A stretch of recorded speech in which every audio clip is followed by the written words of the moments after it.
All right, Wrap Shop Talk. So today we are joined with Dan Workman and Coby Strom. And Coby, can you tell us what company you're with? Yep, I'm with Synergy Graphics right here in Salt Lake City, and me and Dan are kind of neighbors here in the valley, and let's talk about wraps. Neighbors, not competitors. You Yeah, hear that? that's right. So collaboration over competition any day. Yep. And this is also Dan's first joining of the podcast. Of the Wrap Shop Talk I happened to podcast. leave Mexico, so we all got together. But tell us a little bit about Synergy. Yeah, so Synergy Graphics has been around for a little over 10 years now.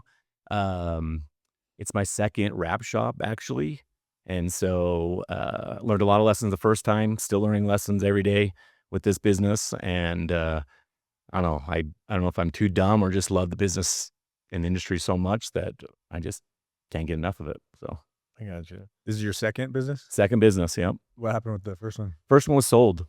So a national franchise came in and bought me out, printing Nice. company. Alpha Graphics came in. They wanted to get into large format and came knocking on my door. And I must have had one of those, business owner days where you were done. And so I said, let's talk. And It was one of the days where you're like, burn this to the ground. exactly, yeah. Okay, at the right time. Yeah, I was sharpening my pencil to apply down at McDonald's on those days. And but yeah, he came in and we made a deal, and I was there for 5 years and then jumped back in on my own. So I gotcha. What was that process like? Because not many people in our industry have sold their businesses. yeah, it kind of came out of nowhere. It was interesting because it was right during the 2008 like kind of housing collapse and the economy was in the tank. And wraps were just a small part of our business. We were kind of more sign based in the real estate side, and it had just been a really rough, like 12, 18 months on that side of things. And I'd restructured. We had like 6 or 7 guys, and I had it down to like 3 guys, and we were just lean and trying to keep things going. And as the things started turning around, that's when they came over and started talking to me. And at first I was like, I'm not interested in selling. And then, like I said, they followed up on a day that I just had enough. And I said, let's talk. And so part of it was a little bit of curiosity. They were around the corner from me. And I'm like, well, let's go see what these guys have and what they're doing.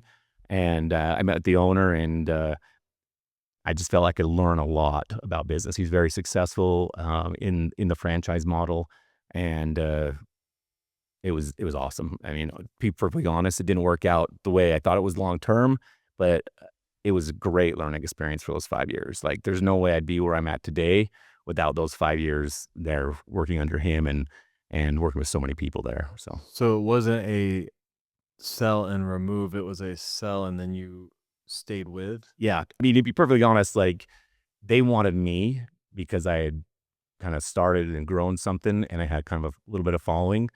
The business probably wasn't worth as much as they paid for it, but Not a bad thing. yeah, no, I mean, I'm not complaining, but it was a fair deal. But really, it was me that they wanted. They wanted They're someone buying their way into the wrap 100%. Yeah, world. yeah, someone that had like tons of industry knowledge, that knew they could hit the ground running.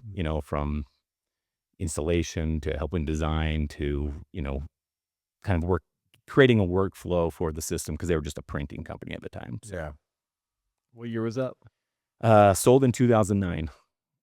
Yep, November 2009 is when I actually went there and started working for them.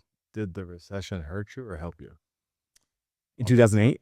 On 2009, like Oh, 2009. like how It's probably good timing. I'll be honest. Like that they came in at that time. about a year later. Yeah, not a year later. And so it was good timing for me and my family. I just had my son now, 15 years old, but new kid. Business wasn't great, but we were hanging on there, and I got a lifeline, to be perfectly honest. And I Needed it. yep, I needed it, Yeah. and I'm grateful for it, because I don't know what I would have done. I definitely didn't have the business knowledge. Yeah. Sure, I knew how to like lay vinyl and run cutters and plotters and printers and stuff like that, but I didn't have the business knowledge. And those 5 years really taught me a lot about business. And 5 years before they bought? or 5 years during Alpha while I was there. while you were Yep, yep, while I was there, yeah. How long were you running it before they came in? Let's see here, started in 2003, so about 5.5, 6 years. Wow. So you've been in the industry for a long time. Yeah, a long time, and before that, I worked for a supplier. Yeah. So, Or Monterey. yep, for Montreux Supply, yep, worked there, twice, more or less. I worked right out of high school and, was a delivery driver, and then took a 2-year break, came back to them, did So subs. was that pre-cast vinyl when you were started working? Um, when I started doing raps, it was no, there was cast vinyl, but it was like, before even 180 version 1. It was just like 180. So it had, control tack, no air egress, and then version 1 came out and, everyone's like, "Oh, this is amazing." And, it never bothered me with, like, the big hash marks in version 1. I actually like the I look of it. I thought it was cool too, but, then they slowly came out with version 2 and version 3 and so forth, so, but yeah, it was yeah, you're making me feel really old, Dan, but yeah, it was before Aerograss really was coming out, like, it wasn't as popular, especially as now, but yeah, we were doing, like, big graphics and trailer wraps and box trucks wraps with just normal 3M 180. Did have control tack, which was a lot better than permanent adhesive, so. So the 5 years that you were there, was that contractual, or did you just wanna move on? Like, how did that work, like, transitioning towards where you're at now? So you sold, you were there for 5 years. Was that an obligation of 5 years, or was that you just stayed there to learn what you could take, and then maybe something happened and you left? Like, Yeah, I mean, maybe all of the above. Me and the, owner at that time, we had a handshake deal that I wasn't gonna, take the money and run, and, I was there to really help, grow that department and grow the business. I really expected myself to be there long term. I didn't have any, like, plans to, like, bail, quick, but it would just kinda got to, he was transitioning the ownership to his son, and I got along with his son, but he wanted to bring in kind of like his own people, and so it was time though.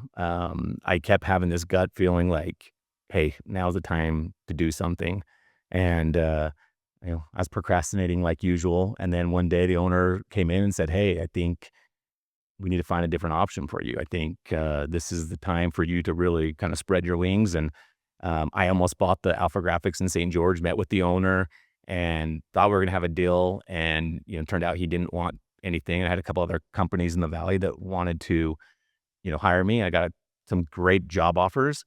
It just never felt right. So I said to my wife got the courage to go tell her that we're going back on our own, and here I am. So did she support you on that? yeah, my wife is a rock star in that. She does not come from a business family, like business, ownership family. I do. And so it took a long time for her to understand, like, when you're in that grind of Saturdays and Sundays and late nights, early mornings, it's like, she's a single mom, more or less. I started the first company in 2003 when my first son was born. And so she gets the credit for how good my kids are. That's for sure. But, yeah, she's super supportive. She understands. I'm not the best at, like, sometimes keeping my work and home life separate because I'll answer the phone or I'll take text message but, yeah, she's awesome. I think that's a crucial part of success in business is Yeah, in the beginning. oh, yeah. You I mean, have your to your spouse has gotta be there and understand, like, there's no 8 to 5, right? Yeah. And so, and crucial to growing, like, there is a period of hustle and grind, oh, yeah. like, in the business, like, period. I don't think you can really get away, Well, personally. if you got money, that's the only way to. Yeah. It's time or True. money. True. But yeah, but without money or financial backing, the hustle and grind, like, you're working mornings, nights, Yeah. late nights, but, the sooner you can get out of that, the better. Oh, yeah. Yeah, it's, um I didn't start with a whole bunch of money. It was when I started the first company, I literally went to my dad and I said, and he owned a diesel repair shop, very successful diesel repair shop in Salt Lake City. And I went to him and said, "Hey, I got an idea." I'm like, "Give me this little office up front. You buy the plotter, the vinyl, and all this stuff, and all letter trucks and be an add on to the business." I'm thinking like, "Oh, we're gonna." And he's just like straight up says, "You know what? I want to support you. I'll give you the room." But he's like, "You'll never make any money in that industry." And so I mean, you go through your life proving people wrong all the time. But I'm so grateful my dad did not say, give me the easy route. I had to go find financing for it. And it wasn't a lot. It was like $10,000, $12,000, but I was able to buy a plotter and software and computer. I didn't know what the hell I was doing, to be perfectly honest. I mean, I bought like, calendared vinyl and I started lettering in trucks. And the very first truck I did, which I tell this story a lot to like my guys, but a guy's like, hey, I'll give you a chance. You're Rick's son. And so the guy picked, 3 colors. It was like a black with a metallic, and then he had like silver leaf, and I get it, and it takes me 4 hours to put these logos on. I mean, I struggled. There's bubbles, it's permanent adhesive, and I'm just like, what have I done? Get it done. He calls me the next day. Now I'm still working at Montroy, so I'm trying to like do this on the side to get this going. He calls me the next day and says, hey, Coby, that truck looks awesome, but you spelled my name wrong. Spelled the name wrong on the truck. And yeah, so I was like, oh. And so anyways, the next day I went back, stripped it off and did it again. And obviously didn't charge enough, didn't know what I was doing in there. But those are the lessons that you learn in business. You learn the hard way, right? And so after that, we proofed everything. So Nice. yeah. So from your first experience in the shop, and then opening your second one, what did you do differently? I mean, obviously you'd done it for a period of time, but what did you do differently, or what did you take from the first experience into your next shop? Yeah, so we just talked about grinding. The first 6 years when it was just me, like literally I grinded. Even when I got like 6 or 7 people and I had a couple like pretty good accounts, FedEx bought out a national semi-truck company, and we got hired to rebrand it. So we were getting the graphics shipped in from like Signature or Lowen, and we were the install team. So I brought in like 6 or 7 guys. Nice. None of them really knew how to install, but they'd prep it all. I'd work all day at the office and shop. Yeah. And then 5 o'clock at night, I'd go there and work till like midnight with me and a couple other guys, just laying stickers. This is after you started the. This is just the first company, and we did really good. It felt like we made it. Yeah. But I mean, I was 7 a.m. to 10 p.m. for months and months and months, and it was wearing. And when that contract left, I learned another valuable lesson where I had so much focus on that big account, and so I was neglecting the rest of the business. And what happened when that contract was over, I came back to a shell of a company. It had like 8 or 9 people that pretty much was like, that contract ended. I was like, you're fired, you're fired, you're fired. I can keep you part-time. It was just like, it was brutal. And probably one of the hardest things to do is all these people are so loyal to me for like 6, 7 months while we did this. And it was just like, you had to Elon Musk Doge that. yeah, I did. Yeah. He would be proud. So, but yeah, it just, from the first time, I just grinded the whole time. And then when I left and went and worked for Alpha Graphics, I saw like structure for the first time and not chaos, running your business on chaos and being, reacting to everything that came in. That's how I was before, to like being very proactive and so that's why those 5 years were so important to me. And cause like naturally I still want to go back to the grind. I like weeding vinyl. Like I like masking vinyl. I like installing vinyl. I just don't like doing that and answering the phone, selling, and all the other stuff you got to do. And. Yeah. And so, for me, it was like on the second one, I was like, I'm going to set it up right. And not that the first couple years we still didn't grind. We had a couple guys, that I brought over, like one guy that was with me. He's been with me for a long time. Ethan, is a kid that started with me when he was 16 years old. He's struggling youth and had some depression, came with me. And I always joke around, I fired him twice and he kept coming back, when I get desperate and need someone. And, he came when I left, Alpha Graphics, he was right there. He's like, let me know when you need me. And it was like a month or two. I'm like, okay, come over. And he learned to design and he run the printers. He could do pretty much anything, light install. And so he was right there at the beginning. And for a long time, it was just Ethan and I just grinding again. And then we started like adding more people, and I started saying, okay, I need to do this. I can't grind. I'm not 25 anymore, And so, Yeah.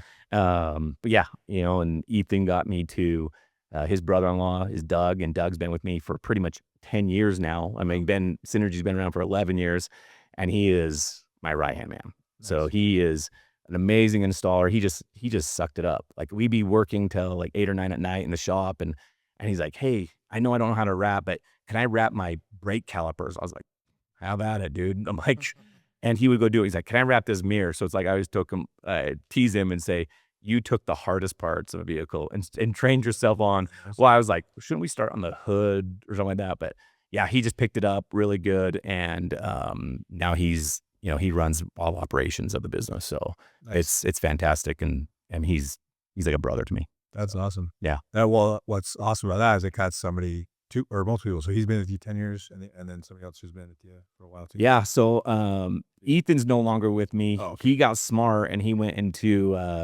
um, like, development and, software development, Okay. stuff like that, and so he's doing really good, Right on. and, but yeah, I mean, I think I've got a couple guys that are within the year that have been with me, but I've got a couple installers that are like 4 or 5, 6 years now That's that have awesome. been with me, and, so we don't have a lot of turnover. We had a couple people last year, go on to newer and Mhm. bigger things, and that's fine. I'm always grateful for their time there with us. But even 4 to 5 years for installers is really, really good Yeah, to hang on to. yeah, So speaks to what kind of business and culture you've been building so far in your second round. yeah. I appreciate it. Um we make mistakes a lot still. And I tell the guys, I'm like, as the business continues to grow, I said, be patient with me. I've never had a business that does this much revenue or had this many contracts or, Mhm. I've never been in the situation where like right now we're building systems, right? It's like the more I pulled away, um, the more I realized like, oh my gosh, like there's no business without me. Like if tomorrow I kick the bucket, everything I've worked for is gone. Mhm. And so, and it is painful. Like you and I were just talking, Dan, just a minute ago about, pulling yourself out of sales. That's what I've been doing. And it's like, I mean, I can talk raps and business with people, in my sleep, Right. and then you plug in a new sales guy and you're getting them leads and you're like, why aren't you closing?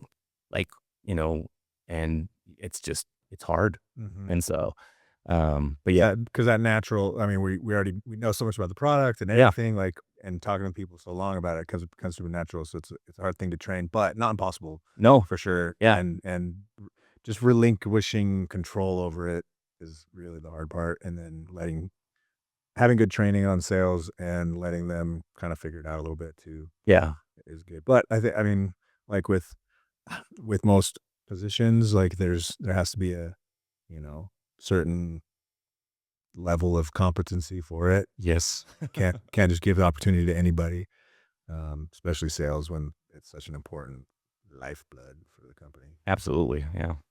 No, it's very difficult in business when you let go, and I know that I can be a control freak, and I spin it and say I just have crazy high standards, but there's no doubt about it. I'm a control freak.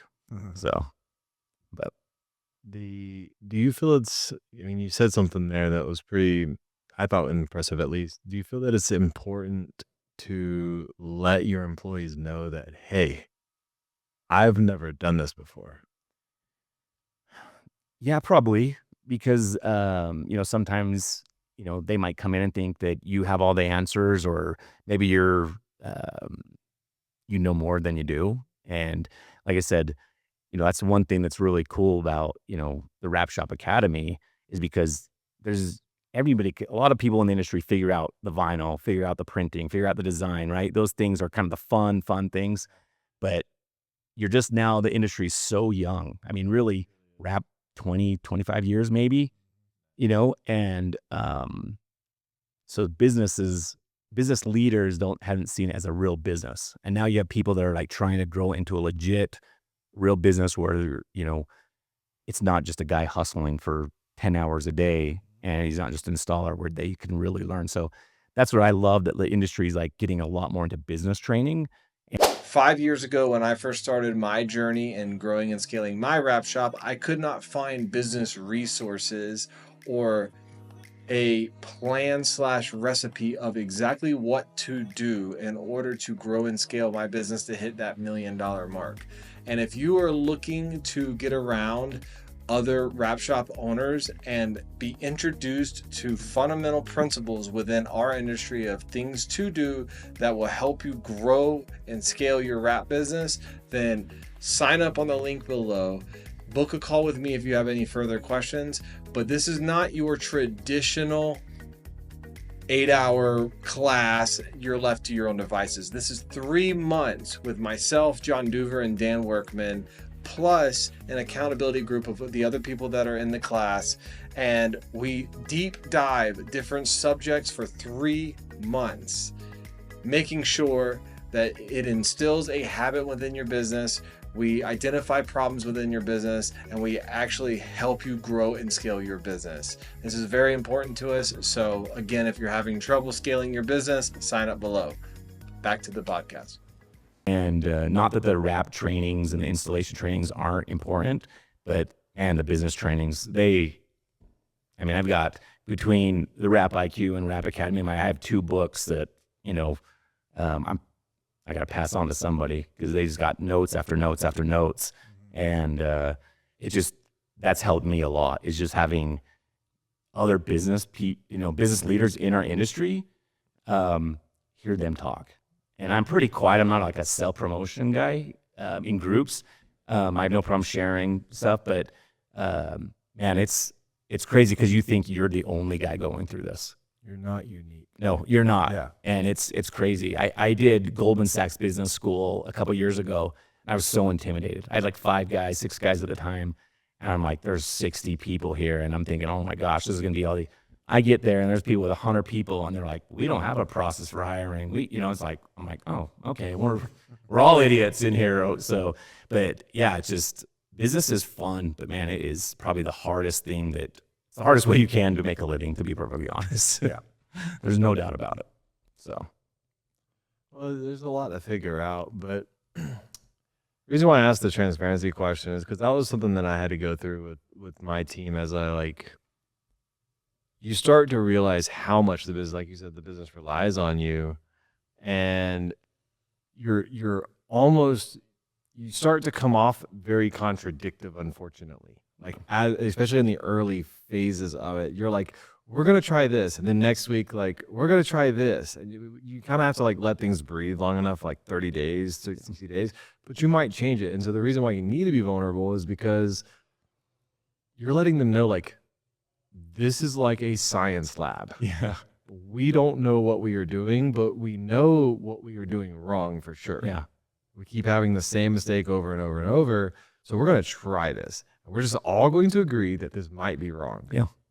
And there's a quote somewhere I read that's basically said, if you're a CEO and you're not contradicting yourself at least once a month, you're not working to move fast enough in growth, because you're going to start to overrule, kind of crisscross certain things that you're building and developing. But because your team starts to look at you. I remember when I was very, very early in this, people would be like, here goes Brent with his crazy idea again.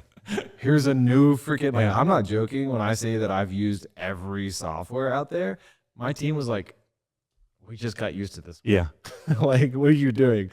But, I was trying to find the one, and it took 5 years. But, You said, forget it, I'm making my own. Yeah. Basically. I got burned enough times. But I was just curious about that because, it seems like, one, you love your team. Yeah. Love them. 2, there seems to be a lot of trust there. And so I wanted to kind of peel that layer back a little bit, because a lot of wrap shops, unfortunately, choose to go the solo route. Yeah. And I feel that they choose to do that because they don't want to look a certain kind of way to somebody. They don't want to be seen as a failure. They don't want to be seen as whatever it may be, because for once they are now the owner of this thing, and they're like, I can have this power. Yeah. Right. So, that's all I had on that. Well, with what you just said of kind of the lab, or the business being kind of the lab, there, if you're not testing and breaking things, complacency is you're just standing still. If you're okay, things are working okay, let's just hold. Yeah. You can only do that for so long. Yeah. Before there should be something breaking that you can fix or make better. Yeah. Because if not, then you're not growing at all. Yeah. You're just staying at exactly the level you are and not improving. Businesses grow only by hitting a wall and then breaking past it or fixing an issue or, plugging a hole or whatever. Like if everything's kosher all the time, then you're probably not growing at all. No. And you said something that made me think about is like, I've gotten comfortable before, things are good, calls are coming in, sales are coming. I mean, it's like, oh, I've got this figured out. But what I noticed is like in those times, my staff like doesn't feel like there's something else. So like, all of a sudden like people start looking for other jobs and they're like, is there a future here? Is this the level synergy is going to be at? There's no future for me. So yeah, sometimes as an owner, you're just like, get used to being uncomfortable, And so, yeah. And like you were saying, my guys, Brant, they know I come up with ideas daily. We're going to do this and we're going to do that. And, it's just, you hope that you get a little bit of traction going and go from there because it is really, really hard to change. And especially like when your business starts adding people and it can change a little bit of the culture. And, when it's 2 or 3 guys, like they're working with the owner all the time. Right. So like, Doug and Mark, Mark's my designer and he's been with me like 8.5 years. And those two, we worked just hand in hand, right? It's like I took the order, I printed the order, Doug and I installed it, Mark designed it. It's like our finger was on every single job. So everybody knows what's happening. Yeah, there was no system. The system was like, I'd be like, Dan, what's the status on the design? And what's the status on? It's like, here it is, all 3 of us, we do the system. And then you start plugging people in and they're not sure. And, my time gets more divided out and all of a sudden I got to handle this. And so things change. And then people are like, I don't like this. I mean, I've had employees tell me, I wanted to go back how it was. And I was like, I didn't even take a paycheck those years. So I don't want to go back to that. But yeah, so it's hard, but you really do have to keep your business going to try to keep your people that have been with you loyal, that like they see something, in the future for them. So The metaphor, like the way I've always looked at it is, especially after about 4 employees, 3, like you said, everybody's close enough.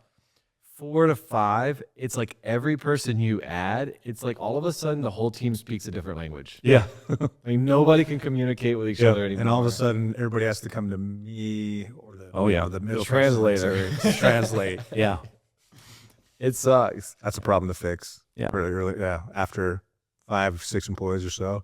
yeah, And then figuring out like, look, you guys can talk to you. Like you can go directly to them and talk. You don't have to come to me or salesperson or whatever.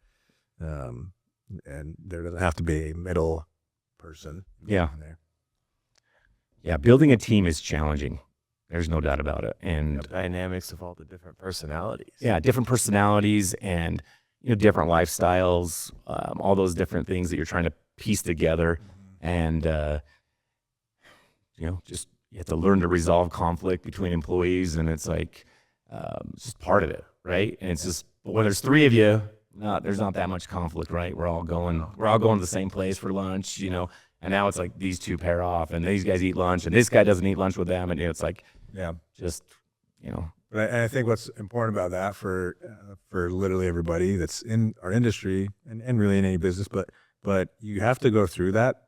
Like you have to go through that struggle of hiring employees and learning how to eventually manage them and work with them and that like nobody's ready for it. Nobody's ready to, or nobody goes into business to be a manager of people. no, They go into business to make money and to be successful or to provide for their family and blah, blah, blah. They don't really ever think about being the manager. It just has to happen. Yeah. And you get thrown into the lion's den for that kind of thing. And places like this where you can watch and listen to other people talk about what they've done or how they've done it and how they became better is a lot faster way to become a better manager, become a better business owner. And I mean, that's why we're doing these podcasts and the boot camp and everything, to help people get further along in business than it took us to do it. yeah, absolutely, You've been in for almost 20 years. long time. I've done this is our 13th year now. And, had I had a resource like this when I was just getting started, I'd be much farther along than I currently am. Absolutely. Yeah, I think that, in today's in our industry in today's times, like you should be able to fast track your business a lot more than it was even 10 years ago. Just because of the resources, I mean, from training, right? Like the Rap Institute, like that was gold when that came out for us, and we still use it in our trainings. And so there's so many more tools and things that are available to people in our industry. It's awesome. Before it was like literally seeing what stuck, and oh, this material I like, and then something happens to it, and you're like, all right, switch to another material. And so yeah, today's definitely different times, and you could definitely fast track a business. I mean, you see it all the time where someone's in the industry for 18 months and they're like, they've got 10, 15 people and they've got it figured out. I was like, all right, well, see what they're doing. So it depends on the wave of where the market's at in general too. Yeah, true. Industry, not the industry, but the economy itself. Mm-hmm. But since everything has advanced so quickly and these people have access to this, and being that you're kind of what I would call like an OG, since that you've seen like literally version 1 of AirGress, I would consider that OG status. okay. Yeah, you're not old, you're OG. There you go. That makes it sound a lot better. So What do you feel is the number one thing that negatively affects businesses in our industry? Like why is it? And so and I'll use a way of framing it up a little better. Why does it seem that it's like pulling teeth in our industry to hit, say, the $1 million mark, the ever loved $1 million mark? Meanwhile, you see a lot of other service-based. Oh yeah, we're a service-based company, basically, right? But you see other service-based companies, and it's just like no big deal. Yeah, we service customers that are doing 20, 50, $100 million. Yeah. And yet it's like, oh my God, $1 million is like the mark. Yeah. So why is it then that our industry feels like it lags behind in that? Like, what do you feel is like a missing component in that? It's kind of what you talked a little bit about, where you start a business, you know how to wrap vinyl, maybe you know how to print or design whatever part that you're in the industry that you start, and then you kind of don't let go of anything, right? And so, and it's happened to me where it's like, I'm the man, right? I'm the head of this company. Everything should come through me, and it really hinders it. Like I look at our business and I can go through like troubles that we may be having, and I'm like, I should just delegate this off. Like, what am I doing? And that's been a big trial for me. So I think the reason is $1 million is such a big deal in our industry because most of the business owners don't let go, and just say, I'm going to focus on X. Like, right, if I'm just going to focus on just development. I mean, just 3 years ago, I was doing all the sales and running the printers. And then finally, one of my installers, Alex, is like, what are you doing? Like, you have 6 installers out here and you're into your office, into the print room. You're just like running around. And they're like, get Doug up. He's like, give Doug operations and let him run the printers and you sell. Well, we've doubled in those 3 years. And it's just because I focused on like something that I'm really good at and let my team handle that. And that's one thing that just, I think, hinders our industry. Yeah, like the hustle and grind, like I said, it only lasts so long because like the human brain only has so much capacity to do anything. Yeah. And it reached a point where like I can only talk to so many people a day. I can only hit print so many times a day. I can only do so many designs a day. And when you're the primary person doing it or overseeing it and making sure it's getting done, it's kind of the same thing. And there's limited capacity for any human to do really anything. Yep. So, and almost like you niche down in your business, like where you might niche down into doing just commercial wraps instead of commercial and personal and PPF and tint. As far as a business goes, that complicates like your business. Yep. So, everybody should have their specialty of what they do in your business. Absolutely. Like yeah. The owner oversees and has a vision and grows, and there's people in all the positions for the business, from sales, installation, design, print production. And sometimes those overlap, but as your company grows or as you grow your company, those really end up being specialized people in each position separately, not bouncing back and forth. You don't want Swiss Army knives. Yeah. Yeah. You want specialists. Mm-hmm. for sure. Did it feel good for that employee to talk to you like that? Like, to call you out on that? Like, honestly, like my ego was like a little bit hurt just Yeah. because like I always felt like, oh, I'm the man, right? I can do anything. Because I've done pretty much, I've been an installer, I've even designed, I ran the printers. And I was just like, that thing, I was just holding on like, no, I got this. But honestly, it was awesome. I mean, when he came to me, I was like, okay. And I went to Doug, and Doug was ready for something else. He needed something. He was to the point where he's like, listen, I'm a certified installer. I can do this all day, every day. That's fine. But I need like the next level in my career.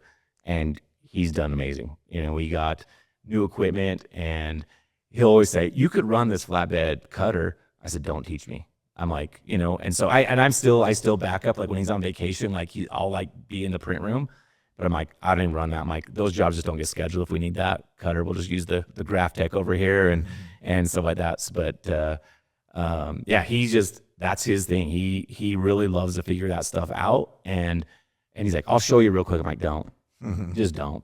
I'm fine. Not teach one of those guys to do it. And I don't want to get in my own way again. So Adding on top of that, how does it feel now that he took that and has succeeded? And like, does it feel better doing all the work yourself outside of the, you know, physically? Like, it sucks working that much, honestly, let's be real. Yeah. Like, especially as you get older, like, it does suck, right? Yeah, oh yeah. Grinding sucks. Yeah. Period. I don't care what you say. I did it 90-hour weeks. It sucks. Yeah. You're just dumb and young. Yeah, exactly. That's a good way to put it. Yeah. But does it feel amazing seeing somebody like thrive like that and step up? Oh yeah. It's probably my favorite thing is when I give someone like more responsibility or a new part in the industry or in the business, and they just run with it. Yeah. And it's just really cool to see what he's been able to do. And do we do things the same? Absolutely not, right? No. And that's why him and I are a really good pair, because like a lot of his strengths are my weaknesses and vice versa. But it feels really good. And yes, it can be a blow to your ego that like you're relinquishing a little bit of the business, but man, it's really nice. And that it's helped the business. Like I said, I'm at a point now too, I got to get out of my way on a couple other things, and that's what we're working on right now. But yeah, sometimes the business owner causes so much just pressure on the business, because it's like I'm the one that's always rushed the process. You know, I'll get like 5 or 6 emails and I've got stuff, and so at the end of the day, I'm like, oh, by the way, you know, these spot graphics are coming in tomorrow. These need to hit print tonight, and they're like, it's 4 o'clock. I'm like, I know, I'm sorry. You know, it's like I'm the one that breaks the system that we have in place. But I mean, like when I went to Alpha Graphics, I asked that owner. I said, hey, what took your business from one location to multiple locations? He says, I got out of the way, plain and simple.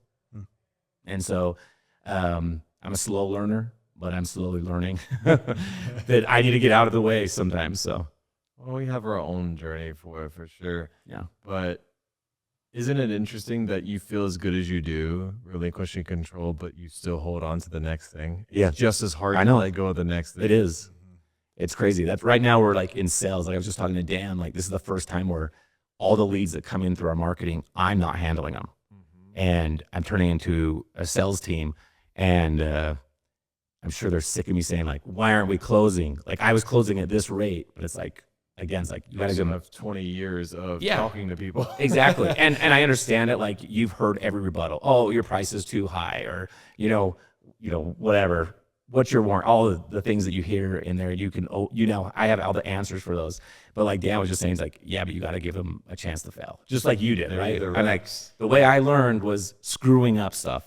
And the faster way to get them past like the struggles that they're having, like with my sales guy, one thing that did improve for sure when our sales process for him has been, I would actually go back and listen to his sales calls, and I went back and listened to my sales calls, which we used Torque for that to record those. And just, well, first of all, the ability to even go back and listen to calls is phenomenal. Yeah. It's a must. That's a lifesaver for a million reasons. But I basically pulled the recordings of probably 10 sales calls that I had and kind of got a general, because I don't know exactly what I say every time. Yeah. I don't have a script. Yeah. I just talk. Yeah. And I took the recordings and used ChatGPT, basically transcribed them or transcribed through something. Yeah. Used ChatGPT and had it just kind of help me create basically a sales script off of what I had been saying. Yeah. And then I went through and refined it. And I went over it with my sales guy so that he was able to talk a little bit more like me. He had knowledge of the industry, Yeah. and he came from another company. So he had knowledge of raps and everything, but the way he would sell was much different than the way I did. Yeah. And it's a lot easier and faster for me to close. One of the things was just getting to the point quicker and getting them, getting information we need and getting them the information they need, which is a quote. But the way that I talk about like our process and our warranty and, you know, the fancy stuff, but it's just, that's great, but it's really more of the questions and the building the relationship before getting into the pricing. Absolutely. That just warms people up and makes them all feel. Absolutely. I mean, people want to buy from people they like. And that's what I try to tell like our team as well, is like have a real conversation with them, right? They want to be on the phone, like while you're putting it in the computer, ask them about their business and how long they've been. I mean, it's like 5 questions, right? It's like ask them how long they've been in business and, you know, what's their favorite part about it? Just simple questions about their business. Goals. Yeah, goals, stuff like that. And I mean, like we had a lady calling a boat wrap, and we don't do a lot of boat wraps out here, but I gave her a quote over the phone, and I just asked her like, what are you doing with the boat? And it's an older boat, and do you like fishing, and where do you go, and all that kind of stuff. And she's like, I'm not even calling anybody else. She's like, I just feel confident with you. I was like, done, you know? And so it's just make people feel comfortable. And then I try to always teach, like, sell what the wrap is going to do. Like, I mean, I sometimes think our industry doesn't even give our product the credit it deserves, right? And it's just like, I don't know. I don't want to say it's just, you know, people get on YouTube and are like, oh, I'll just put, you know, I can just do that myself, or I'm not going to pay someone that much money to do it. But man, the value that you get out of a vehicle wrap, if designed correctly, is worth way more than the value, plain and simple. And I mean, I know, like, I'm sure your truck sitting outside there looks awesome. How does that not get recognized, right? And one of my biggest clients called me like 5 a.m. I was grinding, you know, 4 or 5 years ago, and drove to work, and my phone rings, and I just answered it. He's like, hey, we just passed you on the freeway. We actually need 6 wraps. And then it turned into like, we print graphics nationwide for their, they paint big silos. So they need the logos on them. So, I mean, they just ordered like $20,000 in stencils just yesterday. So it's just like, Nice. yeah. So it's just like that truck is just gravy. I mean, and so the power of vehicle wraps, if done correctly, is worth way more than we charge for them, to be perfectly honest. I had one of my customers break it down one time. I was trying to sell. He's a super analytical guy. He's a technician too, highly skilled in cabinetry. And he was like, did the math. He's like, how long are you trying to give me? I was like, 5 years. He's like, oh, $75 a month. Okay, yeah, let's do this. Yeah. Like $75 a month on a $4,500 transaction. You just have to pay up front. Yeah. But it's cheaper than any other means. Yeah. But you have to More eyeballs. relay that to the customer to where they understand it. But what's funny is, and this is an advantage, and you know this because you have a team. Yeah. Dan knows this because he has a team. But to all you guys that are out there being solo guys, what you don't understand is you already heard Coby say that he's worked himself out of work, or his season shifted, or something happened to where the business changed. The wind literally changed in the business. Whenever you have more people that can actually dedicate the time to talk to, you have a larger referral network, which everybody preaches, oh, I'm word of mouth. But really, how many people did you let down? Because you wouldn't have a conversation with them because you didn't have time because you were too busy working in the back. Yep. Like, you don't realize how much opportunity is being missed by not growing your business. Oh, 100%. And also, how many people like you that just wanted to work for somebody and be like seen, heard, and appreciated too? Like, yes, that's why I asked, like, how good did it feel for you?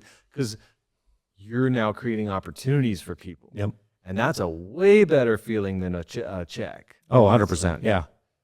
So, but I wanted to kind of, one, break down the math on that, and two, talk about the bar is so low in our industry. People are like, they should use me because I'm the best. The customer does not care how good you wrap unless it's color change. That's different. Yeah.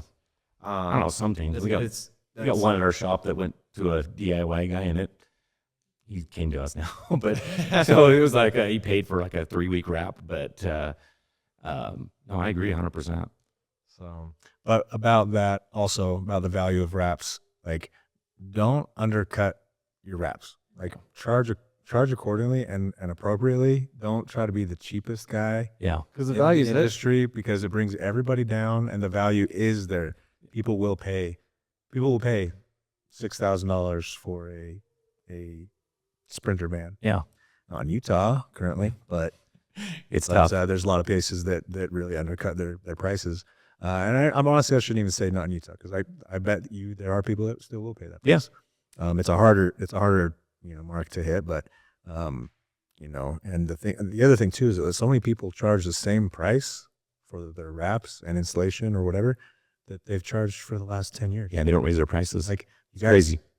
The prices of everything goes up. The price of material goes up. The price of inks and equipment goes up. Like, you have to adjust your pricing and look at it. Yeah. For everything for the industry. how often? How often to raise it? How often should you look at it and make it a question? Yeah, I mean, I don't know. I don't know the answer to that. I go through because everything's online now with there's Spandex and Montroy, and I mean Utah now has how many suppliers? 6, 7. Jealous. Yeah. So for us, like I can look on there and see what prices are, and I just log in the computer and see. I mean, there's been times like after COVID that like ACM metal went from like $20 a sheet to like $60, and if your bids are good for 45 days and you hit that, you're screwed, right? So. I pretty much will nerd out on numbers. I look probably at least on all our cast films, probably every 90 days at least. I'm going through and making sure everything's in line. Yeah. But I think, like you said, like price, because it's so expensive up front, right? It's like, think how much you spend like on social media. Like I talked to you guys about, like we just started doing Facebook, and we're spending about $1,200 to $1,500 a month, with the company managing it. Now, I mean, you do that if they came to me like, oh, it's $16,000 right now for the year, I'd be like, oh, I want 16 grand, or to do that. But when it's a wrap, that's how a wrap is. You're coming to them, they're like, I got 3 Sprinter vans, and you're like, oh, it's 15 grand. And they're like, oh, geez, so most people come up with the money. They do. Yeah. And we've actually partnered with 2 banks. I don't know if you guys have done this, but they'll give them 18 months interest free. So it's worked out really good. So yeah, a local bank here, there's a couple that they more or less give them a credit card, but 18 months interest free, and they'll do like 80% of the job. So we've done a handful, 5 or 6, where it's like, I'm not financing, and we get people that call all the time. I'm sure you guys do. Do you guys finance the wraps? No, but here's an option for you. And if they can't get a $5,000 or $6,000 credit card, go into the bank, open an account with them.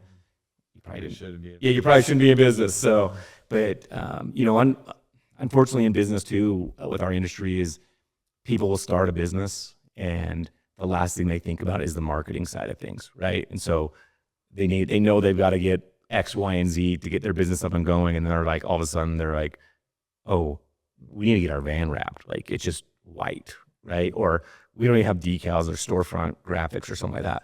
So we get put on the back burner of people, and they come to us and they've got, 2 pennies to the nine. Yeah, we're last. And so I think as you've seen it in the service-based industries, where it's almost like, like when I started, the yellow pages, like if you didn't have your business in the yellow pages, you're not even in business, right? And now in the service-based industry, from plumbing, HVAC, electrical, all that stuff, it's almost like they buy 3 vans and they're getting at least some kind of like fleet graphics or wraps on them. That's like their new yellow pages, because they know the power of it. And so I think you'll see that more and more in wraps. And you got landscapers. Anybody that uses their vehicles pretty much knows now they've got to have something on their vehicles. It's smart for you to connect the dots for the customer, because maybe it is just like a lot of us, and what we're doing in the business, we didn't have connections. Yeah. And so now you're many, many years into this, so you do have connections, and you are now servicing the bank. This is smart for anybody that doesn't do this. You're making the bank money, who then services all of your customers' accounts to then come back to you and do business with Yeah. you. Yep. And that's what we've started doing, and that we've seen one of the largest returns on investment on that with, okay, we have a leasing agent. Go talk to him. He does financing too, by the way. And then like now we're in the process of, we've sent so many jobs to one leasing agent that we are in the process of potentially getting a free mid-roof Sprinter van. Now we can upfit for ourselves, but we would just tell all of the people that, hey, this came from XY Leasing Co. Wow. Because he's just starting off and he's hungry and he really wants stuff. And we, he sent us some jobs, we sent him some jobs, we just reciprocate it. Yeah. And so, and all that cost was just a conversation. Yeah. And the ROI is insane. Yeah. Oh, yeah. It goes back to kind of what you guys have been talking about, is instead of trying to do everything, Dan and I were just talking just before we started the podcast, that, sometimes I get, entrepreneurial brain where I'm like, I want to do everything, right? It's like, we're going to tint, we're going to PPF, we're going to ceramic coat, we're going to, whatever they come out with, like, we're going to do, right? And it just brings chaos. Like, all my guys have gone through trainings and, it's exciting. And then I don't have the time or energy to push that, to fund it, to, promote it. And so all of a sudden it just slowly dies back, and I was like, all right. And so now it's like, this is what we're good at. We're good at like these 4 things. Back to the meat and potatoes. Yeah. And let's just roll with it and simplify our lives. So, yeah. But I think sometimes in business, like, especially in our industry, because there's so many things, right? There's signs, there's banners. You get a printer, that you're a wide variety of things. Yes. And here in Utah is a very business friendly place. And so, people buy a large format printer, and all of a sudden they're like trying to bid against you on wraps on like social media. Someone asks for a wrap and you're like, I know your business. Like, you don't have a garage. Like, you're pushing like banners and decals 90% of the time, and you're going to bid this wrap out. And so just part of the business, but, yeah, it's fun. And then, it's like, all of us like business, right? And it's like, you guys both have other ventures outside of wraps, which is just awesome. So you love business. And it's like, for me too, it's like, I get a kick out of helping other businesses. Like, there's not a better feeling is like when you pull their car out and you pull it around and they're like, oh my gosh, I can't believe that's my car, right?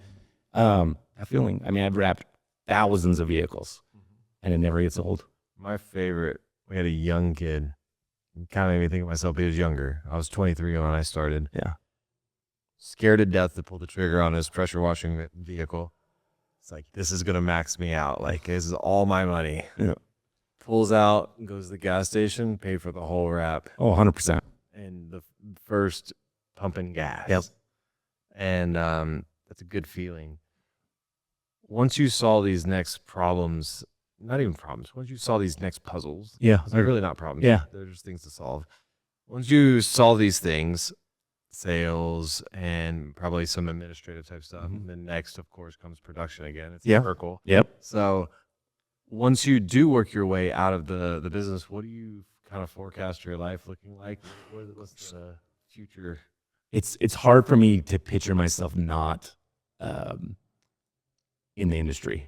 Right. I really like it. And for me, I've looked at like trying to build my guys into their own opportunity. I know I kind of got it from you. You've talked about this before. So like, I've talked to a couple shops in other parts of Salt Lake, like down in Utah County, that, hey, if you're ready to be done and some are more sign shops that we can convert over and give one of my guys like an opportunity of a partnership with me. I could definitely, that would be something I'd really enjoy. I'm just not going to do that. I've had 2 locations before when I started Synergy again. It's hard. It is, and I was not set up for it, right? It sounds good to tell people, oh, I have 2 locations. Hard. And then That's almost I'm like, really, I'm, about done. I'm driving back and forth between you. Oh, 100%. Yeah. Yeah. You have 3 people and there's 2 at one and 1 at another. And you're like back and forth, back and forth, back and forth. And so, I'll do things a lot differently, now, because I understand, like, before I get my ego in the way, of saying, oh, we've got multiple locations or whatever it may be, I'm going to make sure this first location is running good. Because then, like if I was to pull Doug out of it, I mean, all of a sudden that key is missing, right? And so, like you said, it's kind of like you fix sales and then production needs fixed because you're growing, and you get more sales, you got to get more employees and in the production side. So just it's never ending in that regard. But for me, I love the industry. I hope to be able to be in the industry until my time's up, helping other shops. I'm sure Dan does too. There's lots of little shops in Utah, and we print for some of them. And I love sitting down with them and just seeing like what they're doing and what struggles they're going through because, as an OG, as you guys call me, you have so much experience. And it's really, I don't want to say fun, but like being able to help someone like, hey, skip, this ABC part right here, that'll never work. And just different things in the business side because it's a low entry to get into our industry. Yes. But it's very difficult to get like to that million plus, Oh, yeah. and it takes a lot. And I mean, we talked a little about it where we're in the home service business. I mean, I got 2 garage door companies that started last year and they're like, oh, we're at 4 or 5 million. I was like, geez, and I think that has also to do with the total Addressable market. yeah, like how much market there is. Like 100%. there's like garage doors. I mean, Everyone. endless. Yeah. There's a much smaller market cap. Yeah. For vehicle wraps. Yeah. And Because the good news is the service industries are growing. Yeah. yeah, so as they Exponentially. Yeah. we grow. Yeah, and I think because like the problems that they solve are the exact same as ours. 100%. They have to train people to install a garage door. They have to train people to sell a garage door. Like it's all the same problems. Yeah. And there's just like our industry. Yeah. There's trainings, right, that they have, but it's not like you can get someone that's like got a 4-year degree in vehicle wrap installation, right? Yep. It's like he's just squeegeed a lot. That's his diploma is he's got a squeegee, right? And so Squeeged a lot. yeah, and so that's where our industry can be tough because most of the time you're hiring people that have very little experience that you're having to teach and train, and I think it's a longer learning curve than people think because of they watch something on YouTube and they're like, oh, I can do this. We got a kid that we hired. He wrapped 2 cars by himself, just DIY. And I was like so hesitant. And he's just part-time, but he is awesome. And he's just doing like the basic kind of way, like a bronze level installer things that, hood prepping, stuff like that. But he knew just the basics, how to hold a squeegee. And we just told him how to like cut a little bit. And, we always make them wrap their own car. Like, hey, if you want to practice, you can stay after. And that whole wall of color change film Yours. is have at it, right? And so they just need squeegee time. And that's the only thing. And even with the degree, right, you still need, whatever you're doing, you need more time. Yeah, you need more time. So, but yeah, it's... well, one about that real quick, about like your team and you guys. Yeah. One thing that I have appreciated and admired about you is that you're always sending your team, always, to Spandex and, well, it used to be regional, to their trainings, to their events. And I've always thought that was really cool that you're continually investing in your team to get better and be involved and that you're pushing them to do that. I think that's another, like that's the culture and how you treat your employees, and that's probably a big reason why a lot of guys have stuck with you. Yeah. I think it's really cool. I mean, honestly, those trainings though, Dan, I feel like, you lose your guys for a couple of days. But I mean, to be able to work with like a Justin Pate or a John Duver for 2 days, they feel really good coming back. Plus, as the owner, like I make them say, like, hey, all the tools they give you goes in like our generic tools, and I get the roll of film, usually like satin black or something like that. And so it's like, I'm going to make that money back. And my guys come back and they feel like, rejuvenated. Oh, 100%. And ready to. It's cool for them to see other shops too. Oh, I usually intentionally don't send them to places like Spandex or something like that. I usually send them so I sent my 2 guys last to Sergey's shop up in Michigan. Okay. What is the name of his business? I can't think of it right off the top of my head. The guy his PPF jobs don't look like they're on the car. Wow. They're that good. He's fresh. Yeah. Or something. But he's leader of the pack when it comes to quality on PPF jobs. And my guys went there and they're just like, there's not a lick of dust in a shop. There's not anything like this immaculate, like just crazy high standards. I'm like, well, why are we not like that? Not so much the quality of the install of like the PPO, because that wasn't our focus. It was a vehicle wrap class. Yeah. But they got to see standards and shop culture within some other location. Yeah. And I think that's important too, because when you're only in your little fishbowl, you start to think that you're really big. Yeah. Oh yeah. And you get sent somewhere else and you go to like Vinyl Images or Sergey Shop, or you go to some of these other shops, or you go down to Miami to Metro or something like that. And they're just like, it goes this far? Yeah. Like it opens up their mind too, because people forget, like to your point of developing your staff, you've probably spent a fair amount of time developing yourself. Yeah. Well, if you only develop yourself and you don't develop your staff, you leave them behind, and the whole vehicle becomes out of alignment at that point. And then you're like, I don't understand why these guys can't do X, Y. And they're like, I don't know why he's so hard on me. Like, but really the classes are free. They are. Like dang near. Like you pay for travel. Yeah. Really. And I mean, and we're lucky. Time. Yeah, and we're lucky here that like, I mean, we have 3 or 4 a year that come right here in our backyard, and so it's pretty convenient in that regard. But I mean, I think it's like 2019, 2020. It wasn't 2020, it was 2019 because of COVID. But I sent my whole shop. We went to ISA, and I was like, you guys are going to see how little a speck of dust we are and what we do. And they're just like, holy cow. Like I'm like, we don't scratch the surface of what the industry is. Like, just, we're nothing. Okay. And they were just like blown away. Different printers and laminators. And I mean, one of my guys was like, I didn't know material came in bigger than 54 inch. I was like, oh my gosh, seeing grand format printers. So it is hard for business owners. And I think when we're learning and we're making mistakes, it's our money, right? We're like, oh, I screwed that up. It cost me X, Y. And then you're like, well, I'm paying that guy now. And then he screwed it up. And then I'm paying him again and stuff like that. So it gets hard, but it's so important just to develop your guys and let them feel like they're more important than just the installer at Synergy Graphics or, whatever it may be. So, well, you just said something that actually probed an idea before we wrap it up or whatever, but you said it cost you. Yeah. It didn't. It costs Synergy. Yeah, that's true. So the point is, Dan was talking about not cutting your rates. The reason why you want to charge enough money is because your business is an entity, meaning it gets assigned money to itself, and then you get money assigned to you. It did not come out of your salary. Yeah. It came out of your dividends. Yep. But your dividends are reflective of everything, your profit distribution, whatever you want to call it. But it could be treated as an investment into an asset class. Yeah. So instead of being distracted, say, by crypto or stocks, this one thing's making you the most amount of money right now. Yeah. So if somebody makes a mistake, or if you invest into it instead of buying stocks, and then you take your team to ISA, what is the return on investment from that? It's way more than crypto, even. way more than 7% or 10% a year, 15% a year. Yeah. It can be.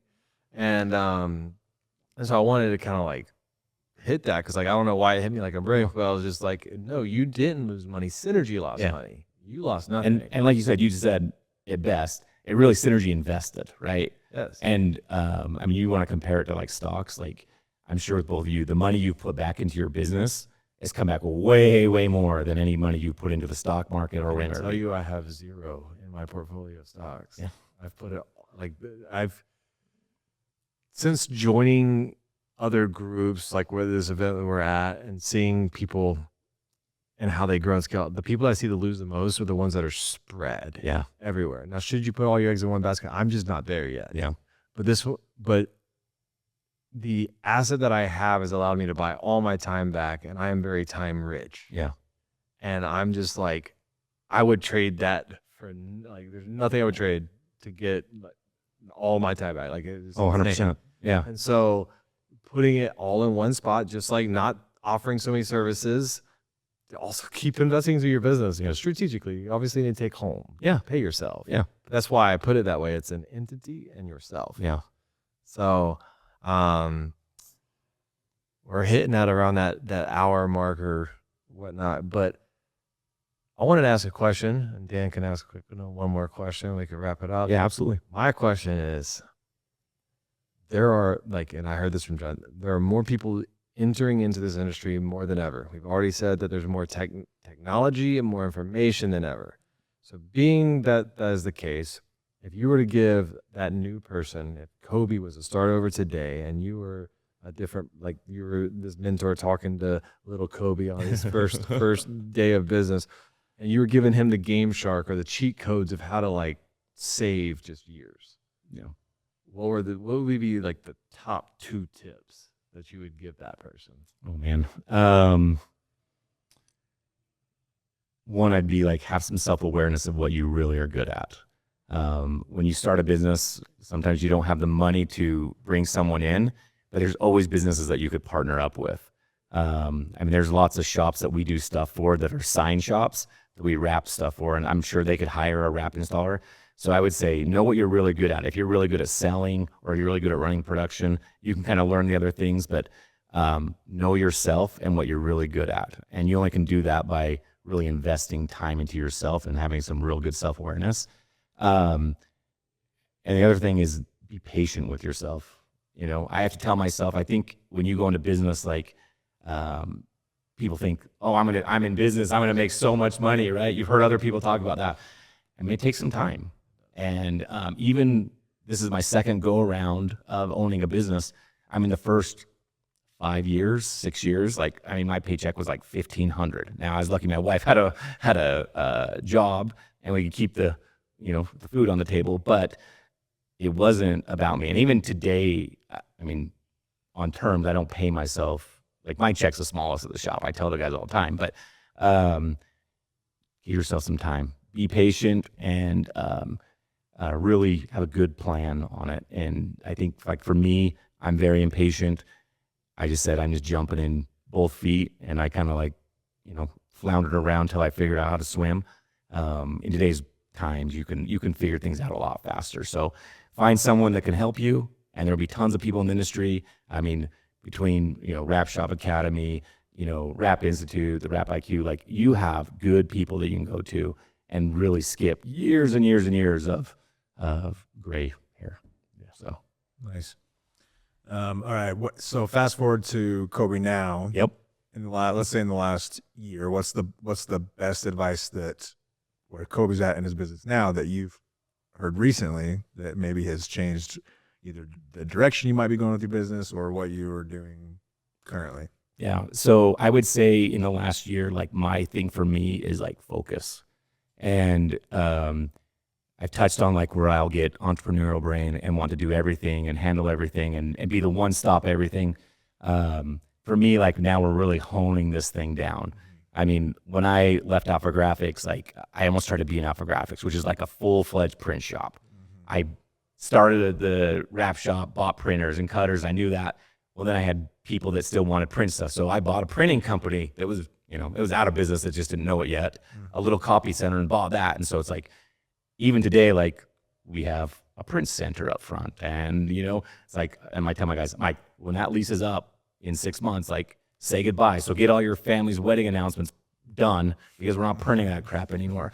And so you just start to like hone in, but like, for me, focus, like, and I just really want to focus on the things that we're really good at. And it's crazy because, like, As the business owner now, with a team. With a team, yeah. And what's funny, Dan, is like, 2 years ago we had almost 15 people.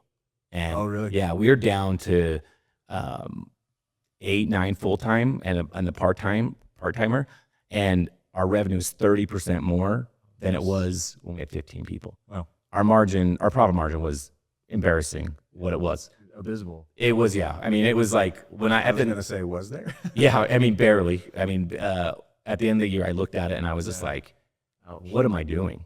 Yeah. You felt like you were this big shop. You got 15 people, you got 8 installed, it's like, and then I got into the year, I was like, wow, no wonder I feel like I chased my tail all year, right?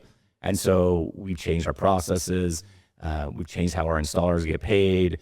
We put bonus programs in and stuff like that we're constantly working on. And we have a really good lean team right now. We are trying to add people, but that's for growth. And sometimes strategically. very strategic, yeah.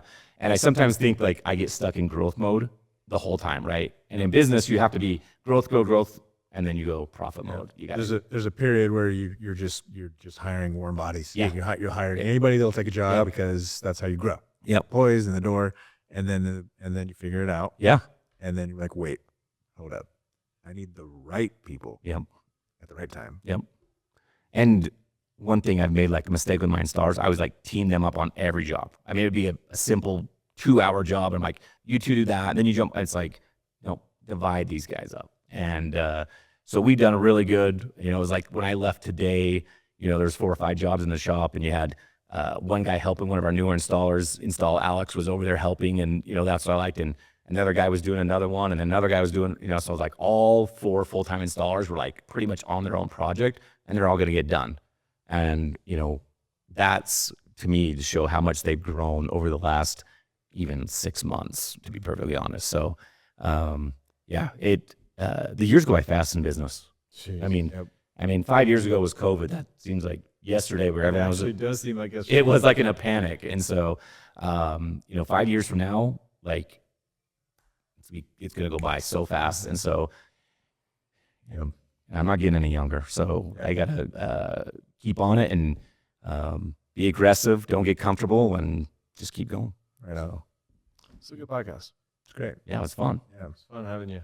Yeah, I can talk about this stuff a lot, if you can't Yeah. tell. Yeah, we all can. I enjoy this dynamic anyway. In person is Yeah. so much better than the Zoom. So we are definitely going to be trying to do more of this in the future, as far as just more in person. We couldn't time it out where we could go to your shop. Sure. Yeah, no, this is better. But this place is really cool. Yeah, this is amazing. So, But this is something we're trying to bring, is eventually where we can come into your shop, show people, the team, the culture. Yeah. Talk to your team. Like, get the interview first to get some points, and then like go to your team and talk to them. Oh, yeah. Why do you work here? Like, I'd love to hear your guys' stories. I'd love to hear your stories too. You know what I mean? Yeah.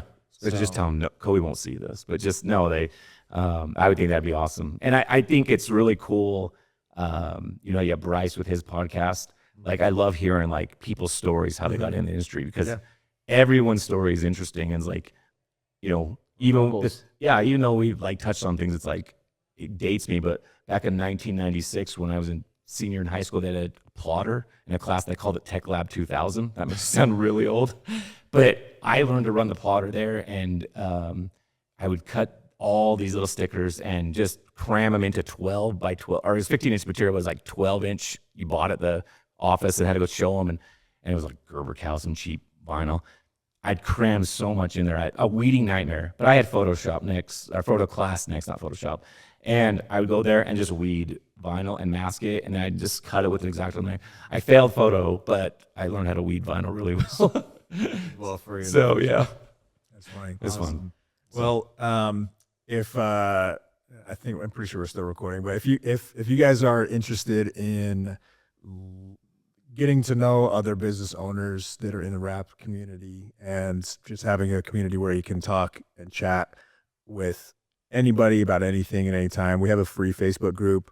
It's just Rap Shop Talk on Facebook. You can look us up. We'll put a link in the description here, and it's just a great resource to learn and talk to other business owners about business, not just how do you install this door handle or how do you remove this door handle. Like, so we're all about business and improving people's lives through their business and getting them faster to where they want to go. Absolutely. Yeah, you guys are definitely fast tracking the industry to where it really could go potentially. So it's exciting times to be in the industry. It really is. Yeah. Thanks, Coby. Yep, absolutely. Thanks, guys. All right, man. See ya. See you.